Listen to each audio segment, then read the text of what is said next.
some shine. They will give you some advice about your life, but they only drink the cloudy beers that fucking shine. Cause it's the trouble boys, TBC, yeah, it's the trouble boys, TBC, yeah, it's the trouble boys, TBC. Welcome back, TBC members. So today's episode, we have Tammy Resko, who is a Reiki practitioner and runs the Instagram page Graceful Growth Coaching. So welcome, Tammy. How are you today? I'm good, thank you. How are you, Ryan? Yeah, I'm very good. Thank you very much. So I guess the first question we wanted to ask you is a bit about your page, what it is, and what made you start that. Firstly. Okay, so I started Graceful Growth, fertility coaching on my Instagram page, my account. I started that because I struggled with infertility for 12 years. And so I, at that time, never had an outlet or resources or anyone I can turn to that understood what I was going through. And so because I struggled with infertility for 12 years, and now I have my miracle baby that I had in December 2022, I thought this was a perfect calling for me. And I understood why I had to go through this journey was to help other women or couples navigate their fertility journey, because it can feel very, very, very, very alone. And it is very painful. It's a very painful experience. So I created Graceful Coaching so that I can provide tips, suggestions, teach different types of modalities, just for a way that they have a page where people can come to and understand what they're going through, or if they're feeling a certain way, they can find some content there. They'll be like, okay, well, this is completely normal what I'm experiencing. And so it was just a page that I wanted to create to provide support, love, and just to let them know that they're not alone in their journey. Amazing. Well, congratulations on your miracle baby. That must have been a ridiculous feeling when obviously it happened. Not during, I bet that part's awful, but the after bit of the sort of 12 years of, I bet it was a lot of suffering, a lot of stress, a lot of downs, really. Doesn't sound like there's many ups. So it when you can sort of have a look at what you've learned, it must have been very, very proud moment at the the first time you held your baby and stuff. Oh, it was an extremely proud moment. I still, from this day when I put him to bed, I still cry because I'm I can't believe you're actually here in my arms. I've manifested you to the point where I imagine what it would feel like to hold you in my arms, putting you down to bed, sitting in the room that I imagined what it was going to look like.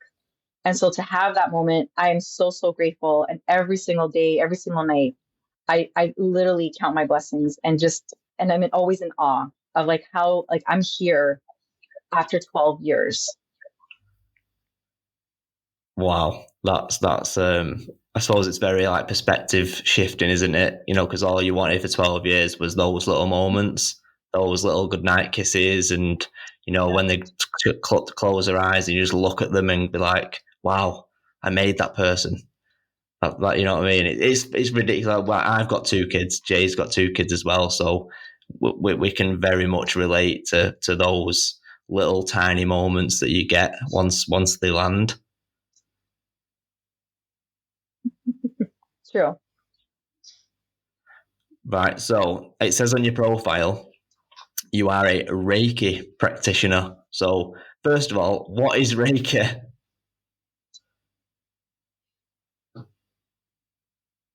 Sorry, can you repeat that again, Ryan? Sorry about that. I didn't hear you that little bit of it. Yeah, sure. So on your profile, it says you're a Reiki practitioner. So what is Reiki? So Reiki is a healing modality. It's energy healing. And so what it is, it's actually something that's been here in ages. It's actually a Japanese healing technique that's been passed on. And so anyone that is a Reiki practitioner gets taught by a Reiki master. And so you get in tuned, you get trained on ways of understanding healing, listening to your intuition, because your intuition tells us a lot. And that's my understanding over time of my own healing journey, that is a way of God, source, creator, whatever you may believe in, speaking to you. And we are just a vessel. So it's like hands, you just place your hands over the individual's body. And it's like a full body treatment. You start from the top of the head and you end at the feet. And you're really just focusing on moving the energy within the body. And we're all energy, right? We're all beings. And a lot of times what happens is that we hold a lot of energy within our bodies that we either don't physically let out, or if there's trauma, if there's unresolved feelings, if there's a lot of anger, bitterness, pain, any of that type of stuff, that is actual energy that we hold within our body. And what happens is that we can actually create physical pain within ourselves because we actually are not allowing ourselves to feel it, to heal from those wounds, or to move that energy within our body. And so with Reiki, it's a beautiful technique. It just helps you come from a place of relaxation. It helps regulate your nervous system, hormones, reduces your stress level. It helps heal your body. And so if you do a couple of sessions, it actually will speed up your mental health. If there's any type of physical pain that you're going through, it's actually quite phenomenal. So you can do it in person, or you can actually do distance Reiki. So I could do doing distance Reiki to you, Ryan, and I'm not even in the same country, which is like crazy, right? But all I have to do as the practitioner is actually visualize you and doing the actual treatment as if you were with me physically. And then what you would only have to do is I would only ask that you either be making sure that you're lying down or you're in bed while I'm doing this type of treatment, because you do feel very relaxed. Wow. And so you wouldn't want to, I wouldn't be wanting to someone that's driving home, for example. Do you know what I mean? Because it's like, that's not the energy of, like, I don't want you to fall asleep while you're driving. So it would be a conversation I would have with the client to make sure that what time do they lay in bed? And then on my end, that would be our appointment. And I would do the Reiki session on you, depending on the time that you go to bed for distance. And a Reiki session lasts about an hour.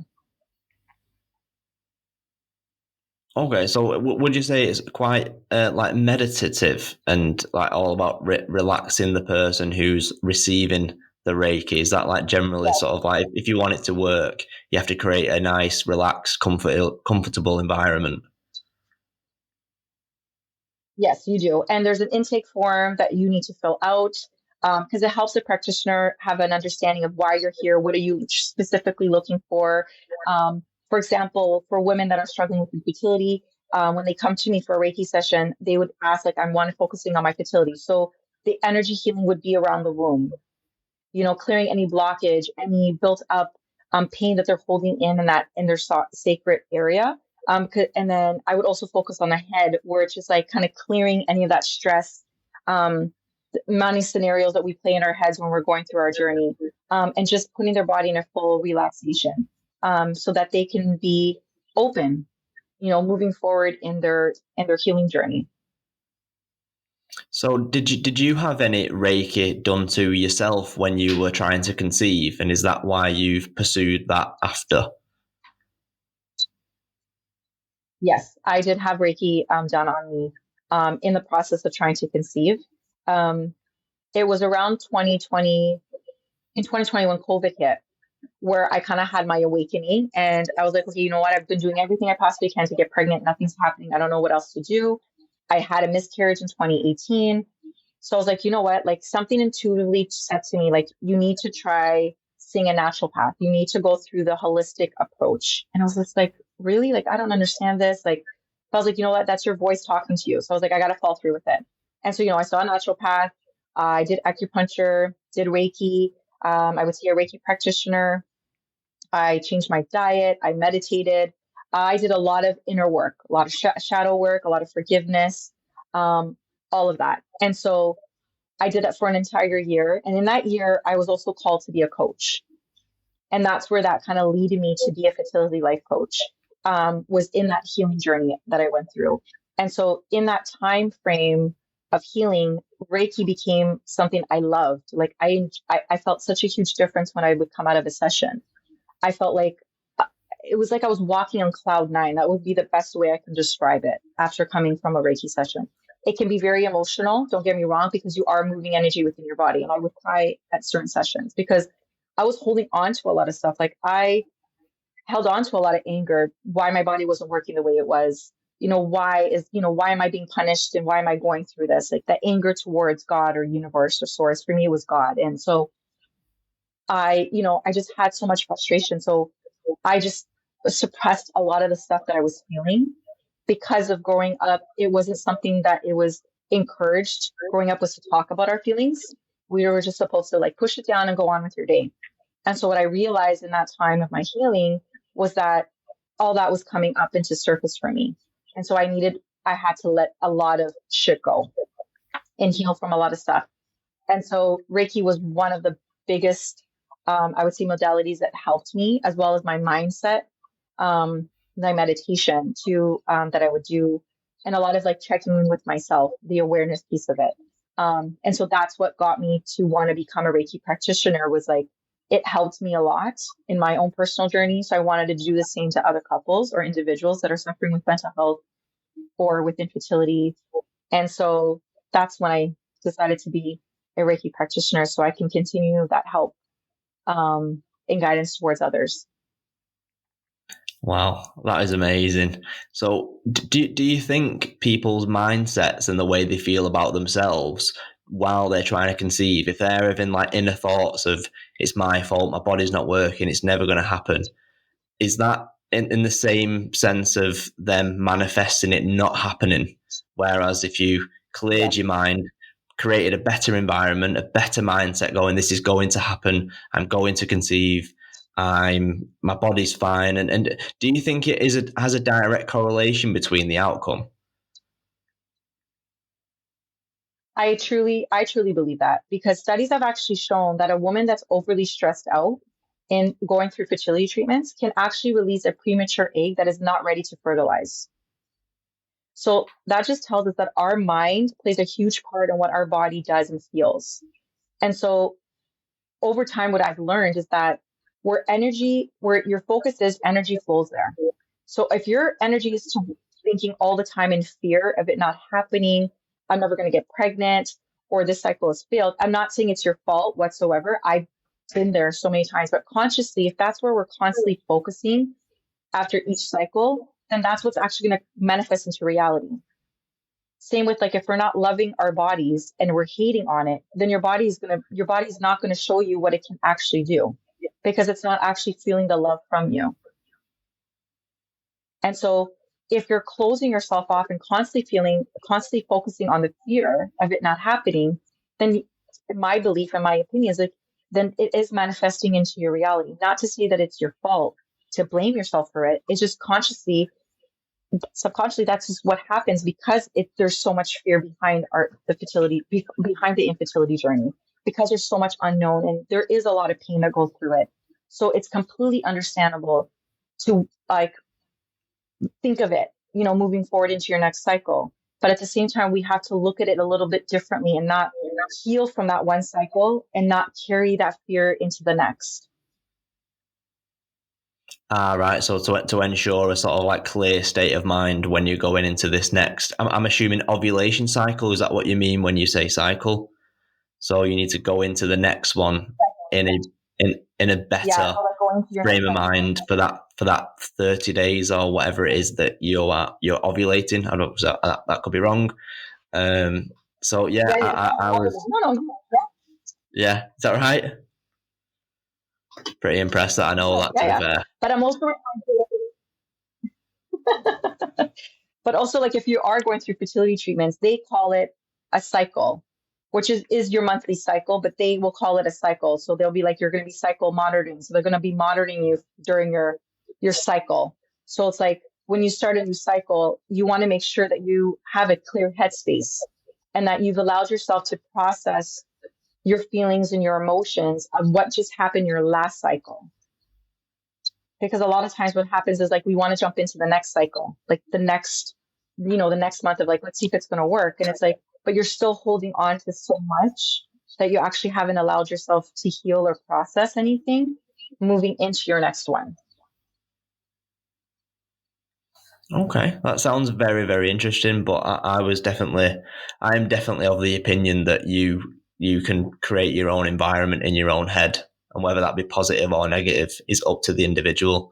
Like if you want to go outside and like want something to piss you off, something's going to piss you off.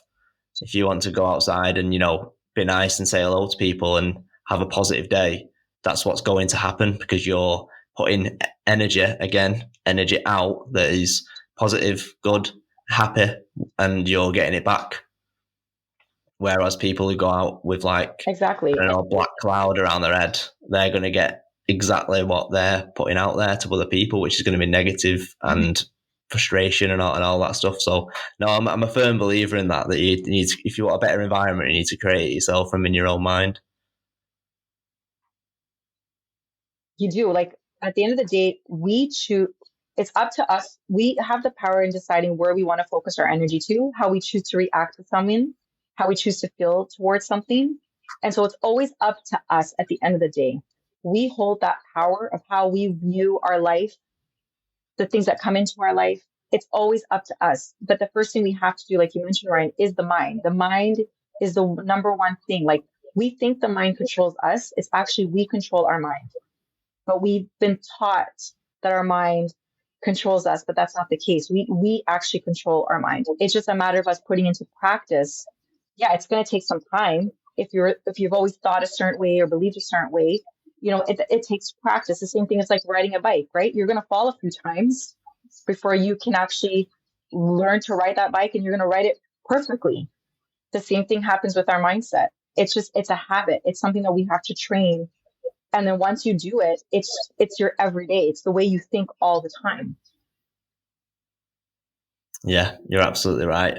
I don't know if you've seen any of our previous episodes, but I did an interview with my therapist about root cause therapy, which is all about releasing trauma that's stored in the body.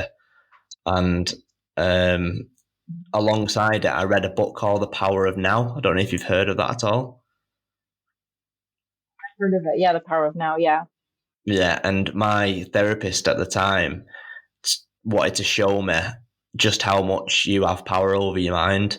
And she said to me, all I want you to think about is what your next thought's going to be. So I sort of like closed my eyes and I was just thinking, I wonder what my next thought's going to be. I wonder what my next thought's going to be. And then that was it. That's all I thought about. And it was like, wow, I just quietened everything in my head by thinking about, I wonder what my next thought's going to be. And it's like, I'm in control of this. Like I'm not in a passenger seat. I've got my hands on a steering wheel. It's mine to control. And that was like a proper penny dropping. I don't know if you know that terminology, but it was a proper moment where you're like, yeah, I am in control. Yeah, it's mad. But when you get the concept, it's very, very freeing. No, it's true, because at the end, like that's a perfect example, because it is up to us. Our mind just knows and wants to show you proof and evidence to show you that something may not work out because it didn't work out before. There's like a pattern. It loves patterns. Our brain loves to have patterns, old patterns. But it's up to us to acknowledge, okay, I see this pattern that you're bringing up to me. Thank you so much. But I'm choosing to believe this. And eventually your mind is going to stop showing you those evidence of patterns that's happened in the past, because you're going to start showing yourself in your mind these new patterns of evidence of things that have worked, or that you have overcome something, for example. It's up to us to put into practice and just take that time. That's right. And then that mindset becomes autopilot and habitual, that you now think like that. That's your new pattern, your new thought patterns and things like that. Yeah, it's I wanted to ask, sorry, again, with the Reiki stuff, is there a heavy like spiritual side to it as well? I would say yes, because you do have to connect with source or universe or God, whatever, depending on what your belief is, there has to be a connection. You need to believe that you're being guided by something greater than you. And so with Reiki, like you do say a prayer. That's the way I've been taught, is that you do say a prayer before you begin your session. You do have to ask the individual soul for permission. And it's funny because people are like, well, how do you know? How can their soul speak to you? And it's funny because you can actually sense the yes and the no. There is a difference between the two. And you can actually feel it when the soul is being resistant to receiving it to a soul that is wanting to receive it. What are the tells? But again, that's that spiritual connection that you do need. Yeah, if someone's quite relaxed, then they're going to be quite willing. Where if someone's quite like tense and sort of like can't really go into into their subconscious, is that like their soul saying no? Yeah, and you can sense it. Like as soon as you put your hands over and you asked, mentally, like, do I have your permission to perform Reiki? You can instantly feel like yes, and then like no, get the heck away from me. And I have to tell the patient, I have to tell the client, like, I cannot perform Reiki. They can tell me, oh my God, I'm so open. I was like, I'm so sorry, but your soul's telling me not to. And so like I have to respect that. No way. They're like, I'm so open, but yeah, your soul isn't. See you later. Get out of it. Yeah. And I've had people like, they were like in shock, like, no, but I'm open. And I was like, I know you are, but your soul isn't. It's not ready. Wow. And so that's when you got to do the little bit of checking in with yourself a little bit deeper and be like, well, why? Like, what exactly am I resisting from here? And like, spend that time with yourself.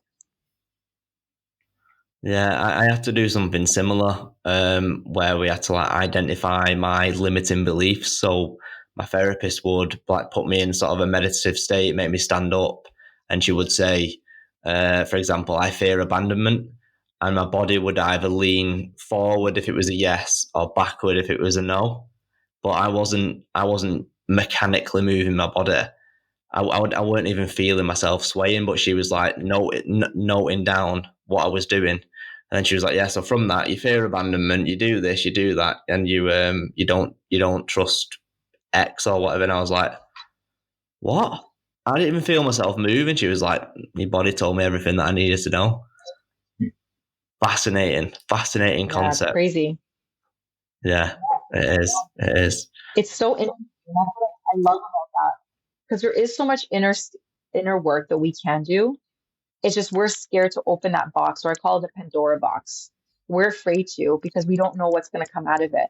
But at the end of it, what I like to look at it is like, there's beauty that's going to come out of this beautiful box that you're going to open. Yes, it's going to be scary, the initial part of it, but what the beauty is that you get to heal those parts of you. And you get to close those wounds. There might be scars. I believe that there might be still scars, right, that we're going to hold. But I think those scars are beautiful as well because it's part of who you are. It shaped you to who you are today. And that's the way I like to look at it.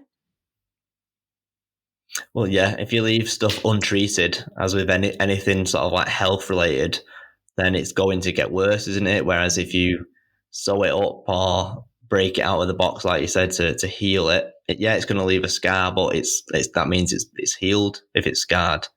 You can't just leave it and let it sort of like rot inside your body or inside your mind. That's right. And two, you get to look at that scar and be like, I look at it as like my scars that I've had over time. I thank it because it wouldn't shape me who I am today. I wouldn't have experienced life. I wouldn't have learned. I would have gained so much wisdom if I didn't go through all the shit that I had to go through to open that Pandora box, to heal some of those wounds and to have the scars behind. And I look at it as beauty because it is what made me who I am today and the woman that I am today. And I'm proud of her. And I look forward to seeing like what that next version of me is going to bring. This version that I am right now, she's going to just elevate me to be the next best version of myself. So it's like, I enjoy the journey now of my healing because I look at it as like a healing journey is never ending. It's always ongoing. Yeah, you never just get like you're better one day and then that's it. You never have to think about it again. And I suppose that's like the sort of paradox of suffering and trying to build up mental resilience. Like you have to suffer in order to build it, to gain wisdom, to gain like to get stronger, like headstrong and a stronger mindset and stuff. But you can't accumulate it if you just don't go through anything bad. It's a weird little paradox, but at the end of the day, I know you said you have to connect with God and things like that, and like life isn't meant to be easy. You're meant to be tested, aren't you? Throughout everything, like you're meant to go through tribulations to reap the benefits afterwards. And that's exactly it. Like if life was always happy, to me, I feel like it would just be very boring because there was nothing there that is shaping you to be who you are. You're not really gaining any lessons. You're not gaining any wisdom. That's the way I see it. But yes, people go through a lot of shit and it's hard. And everyone's story and journey is very different. But I look at it as pain for me. I see it as it's beautiful because you get to build your resilience.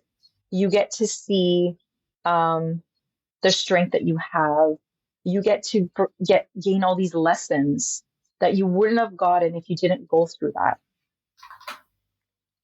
And it all comes back to like, it's just shaping you. Like life is always going to have duality, right? But it's up to us to see how we can handle it. But we should be, it's up to us to see how we can handle it, but also to be able to hold the good and the bad. So if we can hold happiness and be truly grateful for everything we have in our life, but then look at the pain and be like, wow, like this has like taught me. I didn't even know this, that I had this, I don't know, this quality of of me, or this strength or this confidence or whatever it may be. You wouldn't have known that if you didn't experience that.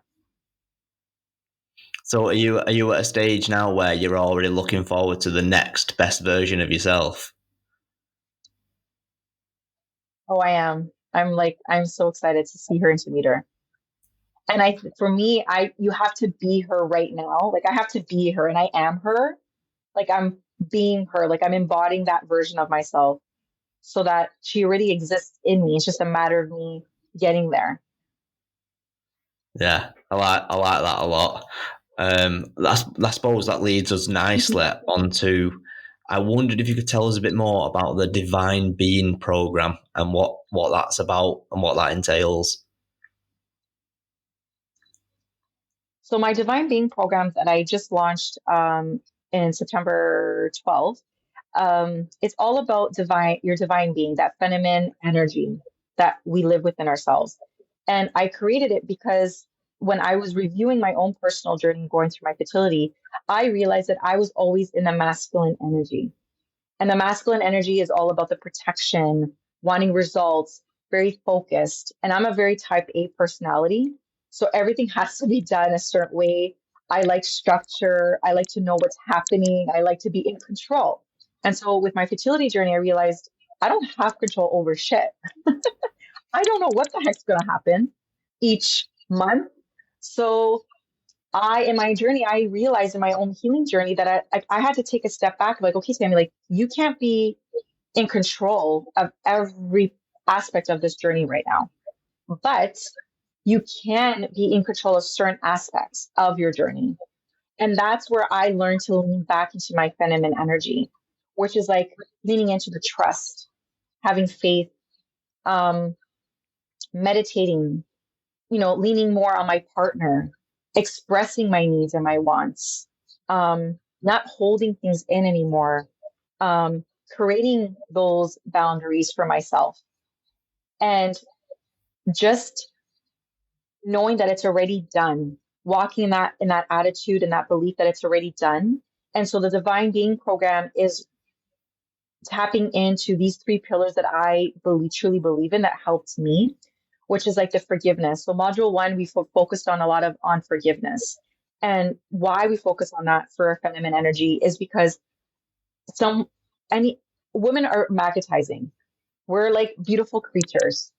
But what's hard for us to do is to forgive. Like, we give our partner the silent treatment where we're pissed off. I know I did. When my partner pissed me off, I'm not talking to you. And I wouldn't talk for hours. And so what I learned was that, like, giving my partner the silent treatment, what is that serving our relationship, and how is that serving me? And so I learned that I had to tap into forgiving my journey, and like little things that would come up in the long run, like that would trigger me. And so forgiveness was the first module, because I felt that forgiveness is like an important piece to help us move forward in our journey. If we don't forgive, we hold on to that resentment, which then is not going to help us to move forward in our journey, which then creates this block that we hold within our heart. And I look at it as like, how are we supposed to welcome our spirit baby if we're not fully open in our heart, if we're only a little keeping our heart just a tad open, right? I feel that it needs to be forly open. And so for me, I had to learn to fully open my heart to welcome my spirit baby into my life. And so forgive my body, because I hated the fact that my body wasn't doing what it was supposed to do. I had to forgive God that I was going through this journey. I had to forgive my fertility doctors, because I saw 6 different fertility doctors. I went to 3 different clinics. And so I had to forgive the medical system because I felt that they failed me. I had to forgive my uterus, because I blamed her for not carrying my baby, helping me carry my baby when I lost my baby in 2018. And so that's just giving you a glimpse of things that I needed to forgive. Then I wanted to forgive my journey, because I hated the fact that we had to go through this, and we had to go through it for, at that time, it was like 12 years. And I was just like, you know what I mean? So it was just hard. So forgiveness was one big thing that really helped me open my heart up. And so that's the first module. And then the second module, we learn about emotional intelligence, which is learning how to emotionally handle our journey, news that we get that we weren't expecting, because it's up to us to decide how we choose to react to anything that comes our way, but also learning the emotional part of it, of being self-aware of like where our triggers are. How do we want to handle the situation? How do we want to handle our relationship with our partner? So that awareness piece, and learning to allowing ourselves to express our emotions, not to suppress it, to actually feel them. And it's okay to feel them. It's actually healing to feel your feelings. So that was our second module. And then the third module is I call the art of receiving, which is all about learning to love yourself, learning to walking in faith. And just working on you, prioritizing yourself, loving you. So that module is all about self-care, loving yourself, and working on forgiveness. And that is so important, because if we can't love ourselves, then how are we able to love anything that comes into our life if we don't actually see the good within ourselves and prioritize us? Because we should be the ones putting ourselves first, nobody else. And so those are the 3 pillars that we focus on in the Divine Being program. And then at the end of it, it's a 4-week program. And so the 4th week is open to questions, answering questions. If anyone has any questions, it's kind of open up to Q&A. And then I do boxing coaching, which is like anyone that joins the program in between the modules, if there's anything you have questions on, you need guidance or any mentoring, boxing coaching is an app where you would communicate with me and I would coach you through anything that you're going through, and you have access to me for 4 weeks, for the whole month of us being together.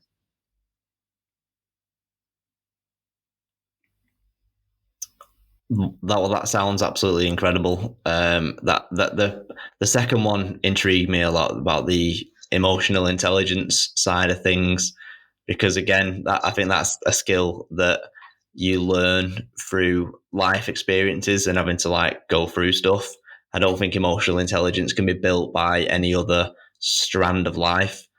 And I do think it's like an age thing. Like, in order to become emotionally intelligent, you have to have life experience.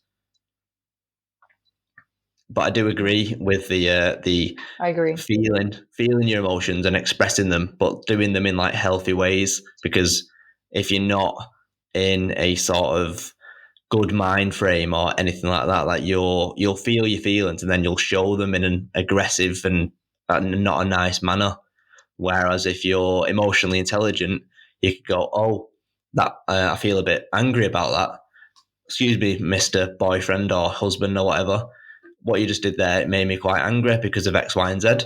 You know what I mean? It's more of a conversation and more of I felt it, it's out. He knows or she knows, and we can mend it. Whereas if you just go at your partner in an aggressive, negative manner, then you're just gonna build the resentment and not be able to move on. And especially if you're wanting to welcome a baby into the world and you want to do it on a foundation of love and positivity instead of trying to bring a baby into the world where you hate your body, you probably hate your relationship at the same time because you're having to go through it. And then that baby's coming into the world on a foundation of negativity and stress and stuff like that. So it does, it really it makes a lot of sense. It resonates a lot because I bet there's so many women who do have these issues and have been through it, and it's definitely so much harder on the woman because I bet you feel it is your duty to if you're in a relationship and you want children, it's your duty. So I bet you can feel a lot of like self-hate and self-destructive like within you. It must be horrible. Like I'm not saying it's easy for the man, but it's definitely on that side of things harder for the woman. Oh, definitely, because like you blame yourself, right? You're a woman and you're like, I'm designed to do this. Like, what's happening? Why is this not working? But I look at it as, yes, we're designed to do this. This is what our body was made to do. But there's still work that we still need to do. Like we also have to take care of this vessel. Like we have to be mindful of like the thoughts that we think of, how do we take care of this body? How do we nurture it? How do we feed it? Like those are parts that we're still responsible for. Like our bodies, yes, this is what it's made to do, but then there's aspects that we have to take part in as well too. You're absolutely right. And that's what I like to look at it as. Sorry, you continue. Sorry about that. Oh, sorry, Ryan. No, I was just going to add the piece of like, yes, it's hard on the women that you mentioned that, and it is very difficult on the partner because they may not talk about their feelings. It's not something that's common. I'm speaking specifically for men, that it's not common for them to open up about their feelings because they don't either feel comfortable or they don't feel safe that it's okay to talk about their feelings. So one thing that I want, something that I do talk about is that you want to have a dialogue where you and your partner both feel safe to express your needs, your wants, and the outcomes of what hasn't been working out. And it's a hard conversation. Absolutely. I understand that, but it's important because you both want to make sure that you guys are both feeling safe.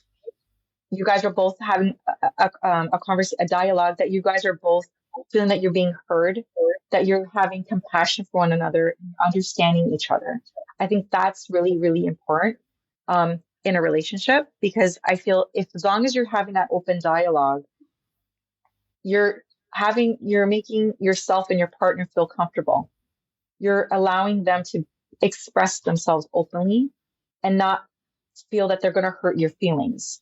And I understand that something that may come up in the conversation may hurt your feelings, which is completely understandable.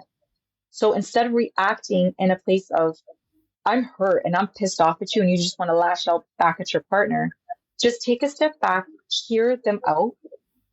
And if it does hurt your feelings, express to your partner, I need time right now to process what's been said. I thank you for opening yourself up and sharing what you're feeling and how you're feeling and how I can support you. But in this moment, I need time to process what just been said to me. I love you and I appreciate you. Let's review this conversation tomorrow. That comes from a place of like, wow, my partner really understands me And not from a place of like, it's going to start an argument. You're not going to hear each other out, because we all know that's not going to be beneficial to either one of you or the relationship. So just taking a step back, biting your tongue. I know that's hard. I know for me, I can personally say that it's hard. But again, it's that practice where it's like, wait, my partner's is truly opening themselves up to me. Like, let me just tell them that I hear them, I love them, and that whatever they're saying to me, if I am hurt, I just need time to process it. Because sometimes it might be actually something that you don't realize that you might be actually doing. And it's just a time for you to reflect on yourself. Like, am I actually doing these things? Is it something that I need to work on? So just taking that time, having that dialogue, and just taking that the time to be like, I hear you, I love you, I appreciate what you're saying to me. I just need time to process it. Let's review this tomorrow. I feel that comes from a space where you're actually feeling safe with one another, and you're actually feeling accepted at the same time too, if that makes sense.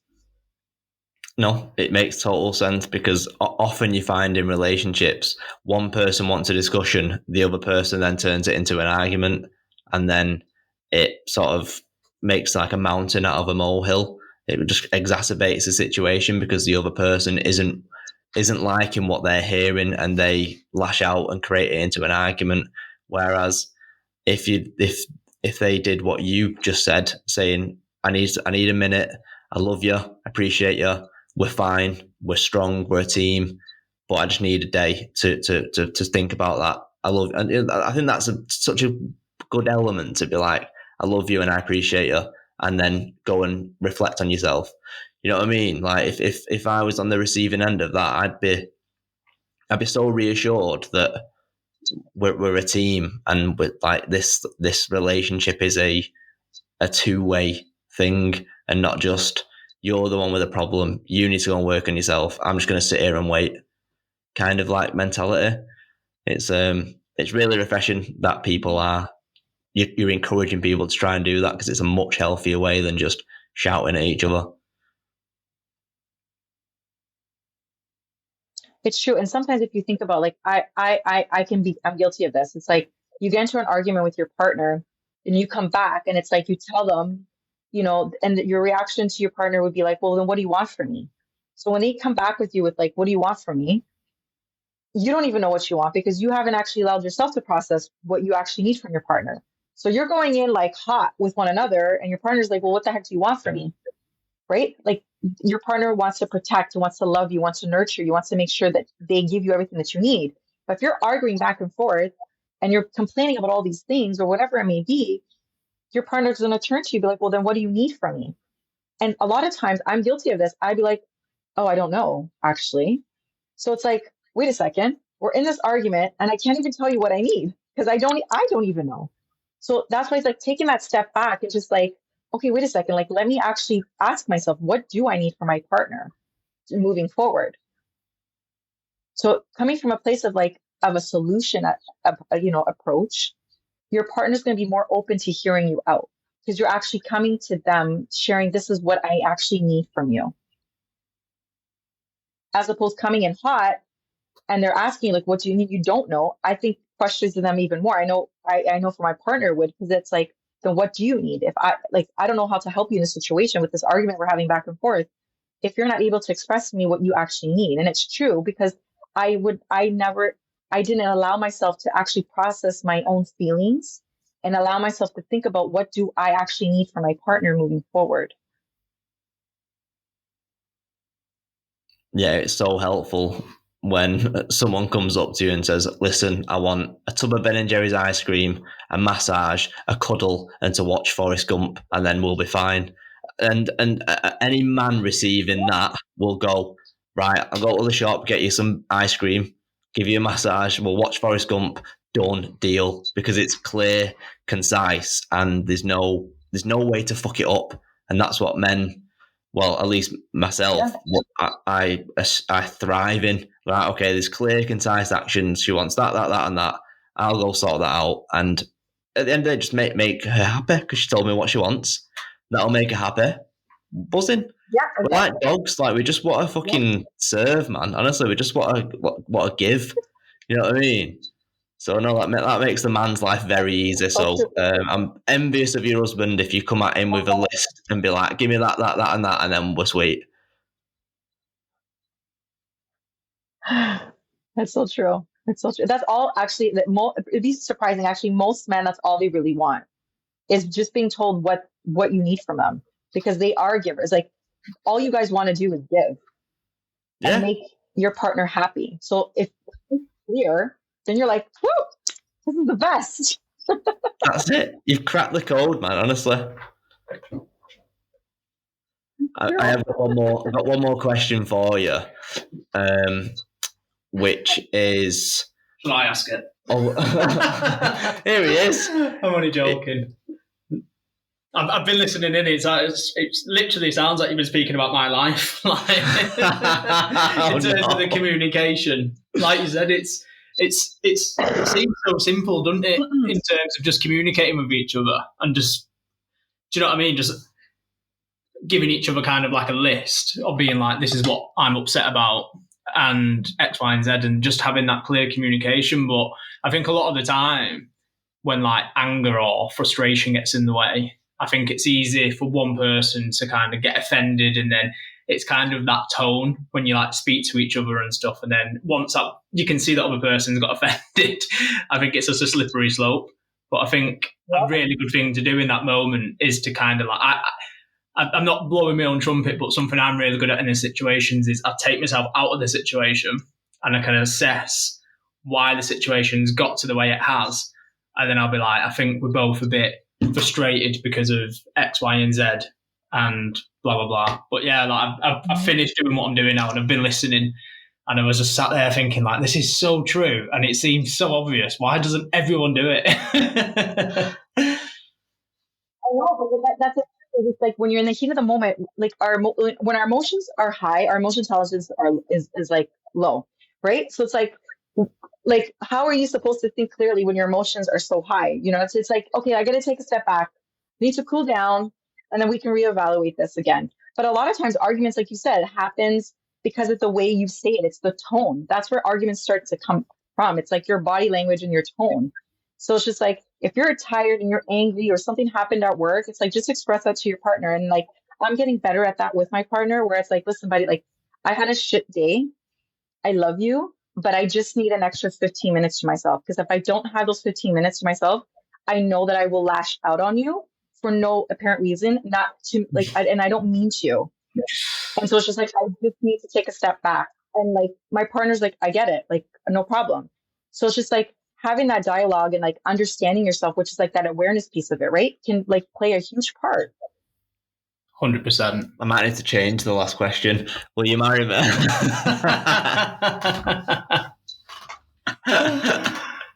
I'm joking. Jay's going to ask the last question for you. Is it that one at the bottom? Just the one at the bottom, yeah. I was rewriting it before because I forgot.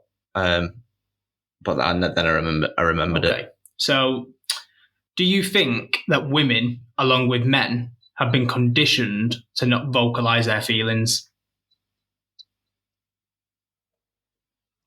Sorry, can you repeat that again? Have been conditioned. What was that last part? To not vocalize their feelings. I think my opinion is that I do believe that both have been conditioned not to vocalize their feelings.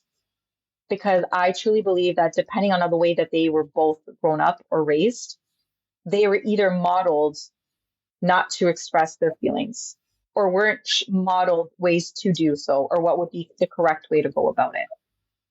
So for example, if you had, a father, if you were a man and your father never really expressed his feelings to your mom, or would lash out very angry all the time when they were frustrated or anything like that, then in your mind, you either take that on and be like, well, that's the way I'm supposed to respond, or that's the way I'm supposed to react.